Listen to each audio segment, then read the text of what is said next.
This is your week ahead astrology forecast, where I am going to break down the major transits and planetary aspects that are going to be impacting your natal suns. How do I know where your natal sun is? I do not. You do. And so if your natal sun is somewhere between 0 and 10 degrees Virgo, your natal sun is in the first decant or group of 10 degrees of Virgo. And so you guys are going to be Virgo 1s. Virgo 2s are the second decant. That's if your natal sun is somewhere between 10 and 20 degrees Virgo. And if your natal sun is somewhere between 20 and 30 degrees Virgo, you are Virgo 3s because your natal sun is in the third decant. There's a big difference because everything we measure in astrology is based on angles. If your natal sun is at 2 degrees Virgo, it's got a very different relationship to a planet than if your natal sun to another planet than if your natal sun is at 28 degrees Virgo. You know, there's like a 25 degree difference, and that means that's the difference between, you'll see it's the difference between a square and a trine, which is a dynamic difference in how those planets are impacting your natal sun. So I'm going to try to get specific as I can. I'm going to try to break it down into dates to make it a little bit easier for you as we go. Let's start as broadly as we possibly can now, Virgo, with something that's going to impact all of you. And you should always keep a tight watch on where it is and what it's doing. It's Mercury. It is your ruling dignitary. And as a Cancer, I know that wherever the moon is, my mood shifts and my outlook shifts. So Mercury is always going to impact you if it's retrograde, if whatever zodiac sign it's in. So we're going to get into what's happening with Mercury because it is going through a major transit. It's going through what I call, not an astrological term, but I call it the birth canal. Mercury is heading out of Pisces into Aries. Pisces is a land of concepts. It's a land of dreams. It's a land of no boundaries. And Mercury has just been through Pisces, very uncomfortable and vulnerable in Pisces because it is directly opposite Virgo. So it is in detriment. It is at its most vulnerable when it is in Pisces. It just doesn't speak the same language. You know, Mercury is the Greek god with wings on his feet. He flitters and fluts around, and then you put him into the ocean, he doesn't know what the heck to do to himself. So it is uncomfortable, but it's also an opportunity of great learning, and especially in patience. Since thoughts don't come quickly, it's more intuitive and making sense of dreams and subjective reasoning. So it does challenge you, but it slows things down a little bit. So it especially challenges your patience. Well, Mercury is done with Pisces on the 19th. So that is Sunday. Mercury is going to transit into Aries. And there's a dynamic change then, because all of a sudden it's like, I have been so slow. I've been going through quicksand, and then whoosh, now I take off. It's like you've had 100-pound weight on you, and now all of a sudden it's just been 120 pounds has been lifted from you. There's just this sense of, oh my God, freedom, rush, life again. Mercury in Aries is very physical communication, very acute communication, direct, straightforward, straight to the point. It doesn't think a lot. It doesn't think long. It kind of rushes to decisions. It kind of puts its head first, if you will, in Aries. Aries does rule the head. So it puts its head first. It kind of thinks. Mercury in Aries would rather think through the situation as opposed to think before they get into the situation. So it definitely is, listen, it's like it's been so slow through Pisces, now it kind of wants to catch up.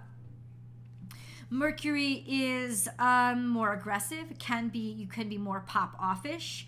It is entering Aries with the sun. So the sun enters Aries the next day, and the moon enters the day after. So Mercury is actually conjunct the sun and the moon, which means Mercury is conjunct the new moon that happens on March 21st. This is huge because what it does is it means it's a very powerful and impactful new moon for you. And it's a new moon of absolute newness, freshness, fresh start, new beginnings. Not reconciliations, not start overs, not second chances. New, something brand new. You never tried it before, you never been here before. you are blessed with a special sort of invigoration to be able to use this energy to begin something new. And there is a beautiful blessing if you do. Do not give up this opportunity, Mercury. Mercury. Do not give up this opportunity through Mercury, Virgo. It will be very clear to you what you want to try, and you will maybe even surprise yourself with how you are so ready to attempt something new. It is going to be square to Mars, which can, and this is all week. You know, the new moon doesn't last all week, but all week long, Mercury is going to be square to Mars, which can make you very punchy, pop-offish, combative when you speak, a sense of always feeling like you're at odds with somebody. This will be very challenging for you, especially in terms of your patience, and a good methodology for dealing with this energy is just to count to 10 before you say anything. Take a breath, breathe in, breathe out before you respond, because there is, especially with Mercury now in Aries, square to Mars, which rules Aries, is kind of like combative. It's like you're fighting the home team, a sense of pop-offishness. So just be aware of that. It is also sextile to Pluto. Now, sextile to Pluto is going to be something that you're experiencing through, I would say, midweek next week, say Wednesday the 22nd. This is from March 17th. These predictions are from March 17th to the 23rd. So really up almost until up until the end of the week, I would say Mercury is going to be sextile to Pluto. What does that mean? Well, considering it's also sextile to the sun, because Mercury is conjunct the sun, there's a lot of confidence, and you are going to be relentless, and it's going to be very difficult to control your mouth, because honestly, you are going to be relentless with what you say. You could you guys have the gift of being able to rip somebody apart with words anyway. It's going to be especially and particularly ruthless. Now, if you aim this energy well, it can get you far and get you exactly what you want. If you don't, it will destroy relationships. Please be aware of that. It's just going to invigorate you with a sense of relentlessness. Absolutely. Straightforwardness, straight to the point, not even really considering other people's emotions. All of that is true. And like I said, if you aim it, it is powerful and effective. But it's powerful and effective if you don't aim it too. So please take control of it. Don't let it take control of you. Now we'll get specific. For those of you who were born at the very beginning of Virgo season, Virgo ones, especially if you're like really at the beginning, almost like the cusp of Leo and Virgo, definitely this would be August Virgos. Your natal sun is sextile to Mars. So even though Mercury, there's this pop-offishness, what it's telling me is you guys, since there's a sextile to Mars, it'll actually work out to your favor. It'll actually open up opportunities, and you'll be using it naturally to open up opportunities for yourself. Take advantage of this energy because it will work for you, not against you. Your natal suns are in opposition to Saturn. Saturn is at 1 degrees Pisces, and you would be between 0 and 10 degrees, but especially those of you who are born, like I said, at the very end of August, like say August 22nd through the 27th, it's you guys who are in direct opposition to Saturn. This is challenging, because opposition to Saturn means that there can be conflicts with authority figures, laws, rules, and regulations, a sense of disagreeing with them. Now, this week when you're sextile to Mars and Mercury is in the position that it is, you could get away with a lot of stuff, but don't get used to it, because that sextile to Mars that opposition to Saturn is going to last all year. And you're not always going to have that helpful energy of sextile to Mars and Mercury square to Mars, conjunct the sun, sextile to Pluto. You're not always going to have that supportive energy around. So ultimately know that if you're going to make moves this week, then definitely let it be just this week, because ultimately you'll be dealing with the opposition to Saturn for a while, and you could be surprised with how it turns out. You don't necessarily have full control over oppositions. They're very difficult to get a grapple over. So you will find yourself surprisingly running into a lot of different challenges over the next year when it comes to rules, laws, regulations, and authority figures, maybe specifically a father figure. This week, however, your natal sun is going to be trine to Venus, which is conjunct the North Node. So your natal sun is trine to both Venus and the North Node. This will last for this week only, so please enjoy it because it brings harmony and freshness into your relationships. And if you're single, a sense of newness, a sense of, even in some ways, being willing to or comfortable in situations that normally might have scared you or might have been outside of your comfort zone. There's a level of comfort there that can breed a lot of new opportunities romantically and financially. Since it is Venus, she does rule both, and she's in Taurus, so she's extra luxurious and extra supple, extra sensual. She's and then interestingly enough, you guys, since the sun and Mercury are both in Aries, you are quincunx to the sun conjunct Mercury and the new moon. Now, quincunx means that there is complications. It's a little bit frustrating energy. It can definitely be used to your favor, but it's almost like there's a little bit of a hindrance when it comes to starting something new or figuring out what it is you want to start new or trusting the energy. So this will be an act of faith, but I do encourage you to use the new moon anyway. Just an act of faith and something that you really need to believe in order to start it. Virgo 2s. So those of you who have your natal sun between 10 and 20 degrees of Virgo. So this is kind of this is like September 2nd to September 12th, in and around there, depending on the year. Definitely check your natal chart for those degrees. But your natal suns are going to be quincunx to Jupiter and Chiron, which are also in Aries.